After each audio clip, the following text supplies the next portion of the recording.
राधे राधे, जय श्री कृष्णा। आज हमने गर्ग संहिता पढ़ी। गर्ग संहिता में हमें बहुत ही सुंदर बात पढ़ने को मिली। गर्ग संहिता में भक्तों श्री कृष्ण कन्हैया और हमारी राधिका प्यारी के बहुत सुंदर चरित्रों का वर्णन है। तो गर्ग संहिता में हमें जो गोपियाँ कौन हैं, उनका स्वरूप कैसा है, ये बातें जानने को मिली। तो आइए जानते हैं। श्री राम जी ने सुग्रीव आदि प्रधान वानरों की सहायता से लंका में जाकर रावण प्रभृति राक्षसों को परास्त किया। फिर सीता जी को पाकर पुष्पक विमान द्वारा अयोध्या चले गए। राजाधिराज श्री राम जी ने लोकापवाद के कारण सीता जी को वन में छोड़ दिया। भक्तों, भूमंडल पर दुर्जनों का होना ही बहुत दुखदाई है। जब जब कमललोचन श्री राम जी यज्ञ करते थे, तब तब विधि पूर्वक सुवर्णमयी सीता जी की प्रतिमा बनाई जाती थी। इसलिए श्री राम भवन में यज्ञ सीताओं का एक समूह ही एकत्रित हो गया था। वे सभी दिव्य चैतन्य धन स्वरूपा होकर श्री राम जी के पास गई।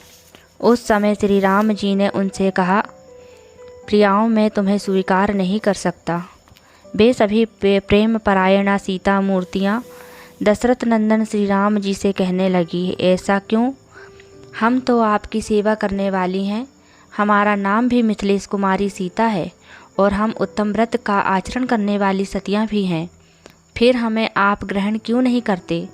यज्ञ करते समय हम आपकी अर्धांगिनी बनकर निरंतर कार्यों का संचालन करती रही हैं।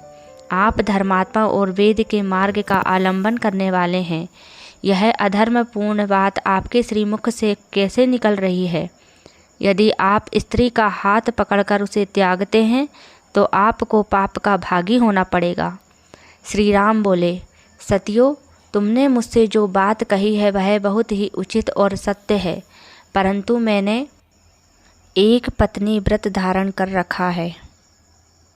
सभी लोग मुझे राजर्षि कहते हैं, अतः नियम को छोड़ भी नहीं सकता। एकमात्र सीता ही मेरी सहधर्मिणी है। इसलिए तुम सभी द्वापर के अंत में श्रेष्ठ वृंदावन में पधारना, वहीं तुम्हारी मनोकामना पूर्ण करूँगा। भगवान श्री हरि ने कहा, ब्राह्मण वे यज्ञ सीता ही ब्रज में गोपियाँ होंगी। अन्य गोपियों के भी लक्षण सुनो।